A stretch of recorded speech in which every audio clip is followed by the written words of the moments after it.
Hey everybody, my name's Ed. Okay, so we're gonna do another trade review. This one's gonna be Electra Lives Again by Frank Miller and Lynn Varley, sorry, from roughly around 1990. Okay, so just to give a little background, Frank Miller, of course, is one of the big names in the industry, and this kind of came out right when he was at the top of his game. So he started in comics around the mid 70s at Gold Key Comics, then went to DC. Then he arrived at Marvel and he quickly moved up the ranks there. So he became the regular artist for Daredevil, which at that time was a poorly selling comic. He took over the writing chores and he just gave a whole sort of breath of fresh air to the series. His run on DD was groundbreaking. He drew heavily on film noir and manga influences, visually combining a range of artists from Gil Kane to Alex Toth to Will Eisner, etc. Experimented with panel layouts, his pacing time, as well as doing more terse dialogue. He went back to DC to do Ronin, a samurai-influenced sci-fi tale which combined European and Asian art styles. Frank's popularity exploded with Dark Knight Returns, a story about a 50-year-old Batman coming out of retirement, which combined all the lessons that he previously learned and added a few more cinematic touches as well. After a short stint in Hollywood writing a couple of RoboCop sequels, Frank returned to comics with Sin City, which itself was adapted into a movie. Beyond his creative work, Frank's been an advocate for creators' rights in mainstream comics. He's been a strong believer in the fight against censorship. When asked about his politics, Frank has described himself as a libertarian. He's also been an admirer of Ayn Rand. It's not hard, I should say, to see bits of her philosophy in titles like Dark Knight and Martha Washington stories. One thing I want to point out is that a few years back, Frank kind of got this weird reputation for portraying women poorly, or at least being obsessed with hookers or whores. But I think that reputation is unearned and unfair.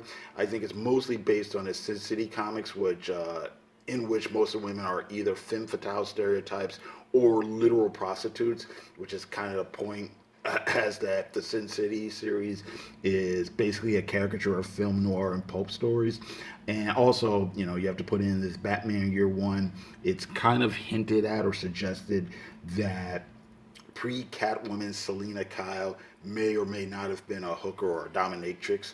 But before the Sin City comics and women, Frank's created a lot of, or a few strong women characters, such as Casey from Ronin, Martha Washington from the Give Me Liberty series, and of course, Elektra. Okay, so the plot here, the story is called Electra Lives Again, but it really concerns Matt Murdock and his angst. So Elektra has died, but Matt is haunted by the idea that she might in fact still be alive. So the mystical ninja cult, the Hand, has raised people from the dead before. So in Matt's world, it's not impossible that Elektra is still living. Matt has these dreams where he imagines that Elektra might be alive, running through the snow, fighting enemies, living in New York, but he's not sure what is reality and what's not. Meanwhile, Daredevil's arch enemy Bullseye is in jail, but he's been gaining media attention, and it seems like the Hand have plans for him. So while Elektra, of course, is the major motivating factor in the comic's really Matt's show, and it's about how he deals with or fails to deal with his dreams and nightmares. Okay, so now the art is quite impressive. A lot of fans in modern times have been kind of bemused by the terms that Frank Miller's visuals have taken in the past few years. However, his style here is a lot closer to what he was doing around the time of Dark Knight Returns. So it's still conventional superhero work, but it's slightly more cartoony. The faces and figures are a little blockier. The expressions are more extreme. There's more of a bracing of maybe Kirby and maybe possibly like R. Crumb. But there's also a really great sense of design here, and I mean both in the panel layouts as well as the background details. You look at the shadowing and shading of the interiors. It looks like kind of Alex Toth or something. His outside scenes and cityscapes show really great use of perspective and detail. Now, surprisingly, Lynn Varley's colors, which were so groundbreaking in Dark Knight Returns, here don't hold up they don't quite hold up over time. And some scenes are really nice looking, quite marvelous, but other scenes look really muddy. And Lynn, of course, was taking advantage of all the higher production values and opportunities of the graphic novel format, but some of her experiments don't quite work. I've seen a few of the panels and pages for this graphic novel reprinted in black and white, used in like some of Frank Miller's older interviews, and it actually looks better without the color. And it's here. So just to show you some of what's going on here. So, okay, Electra Lives again. Okay, all right.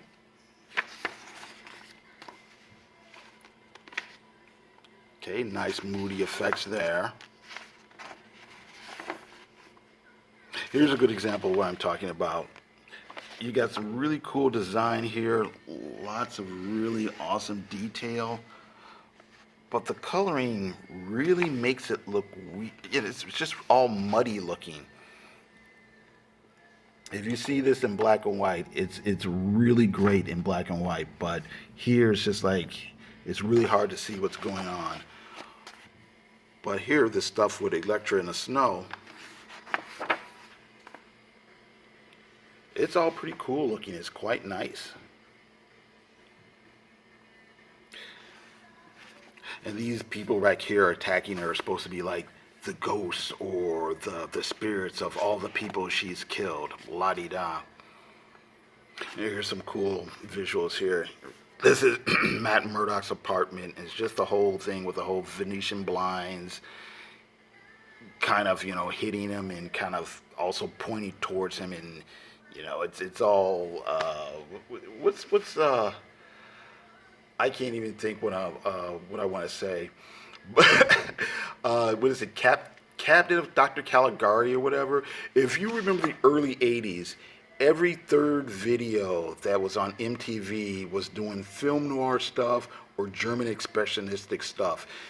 This type of thing you saw in the background in every, whether it was like a new wave band or whomever, would take advantage or try to reproduce this type of look. But very nice here. It's more of Matt's dreams and stuff. Again, here we're back. The whole film noir stuff. And it's just really nice, really working. All right.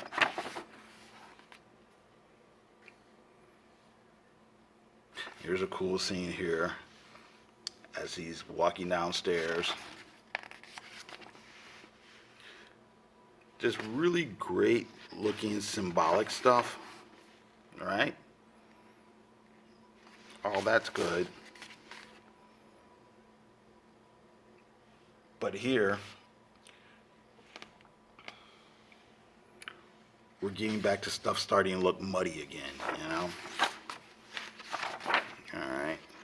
But whenever it's kind of sparse, I think the art really shines. Okay, there's some cool action scenes here. But is it real? Is it a dream? Who knows?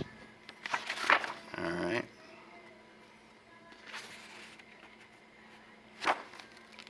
Here, without giving too much away.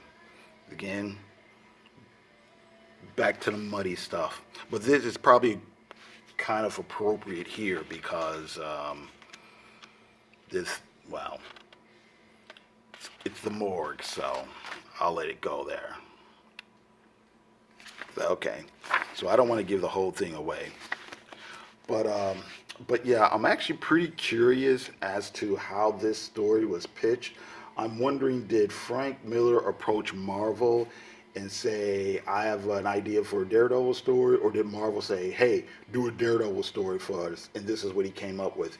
Because compared to some of the other work that Miller was doing for Marvel and DC around this time, Electro Lives Again it's less ambitious, and it also seems less like a real story. It almost feels like the equivalent of like an annual of a Marvel superhero annual or something like that. And for people who don't know, the annuals were these double-sized comics outside of the regular run of their superhero comics. And that would come out, like once a year, usually in the summer. And sometimes the stories would be substantial, but a lot of times they were really quite inconsequential. And this is also kind of a retread of, I think it's Daredevil 190, but the story was called Electro Lives. And the point of that story is, or that comic, Matt spends the majority of the story being obsessed with the idea that Elektra might possibly be alive, and it goes to the point where he actually digs up her coffin, which is kind of funny when you think of it. Uh, but yeah, it's a really like I said, the story could have been better. It's not bad, but you wish it had a little bit more meat on it. But the art is really interesting. Like I said, I wouldn't mind seeing this done in just black and white. I thought this was would be interesting because this is Epic Comics, right? Which is Marvel Comics, but they actually advertise other things that Frank was doing at that time. So that's Ronin from DC, Dark Knight Returns, Batman Year One, Daredevil Born Again, Daredevil Love and War, Elektra Assassin, the Elektra Saga. I'm not too sure what this is. I think these might have been reprints from the original Daredevil run. But here we go again. Give Me Liberty. What is that? That's the Dark Horse. Hard Boiled. That's from Dark Horse. And of course, the Wolverine series that he did with Chris Claremont. Oh, and here, coming soon in 1991, Man Without Fear. So, okay, so yeah, really interesting book here. So, so yeah, so that's it. Thank you very much for watching. I do appreciate it. You guys have a great day.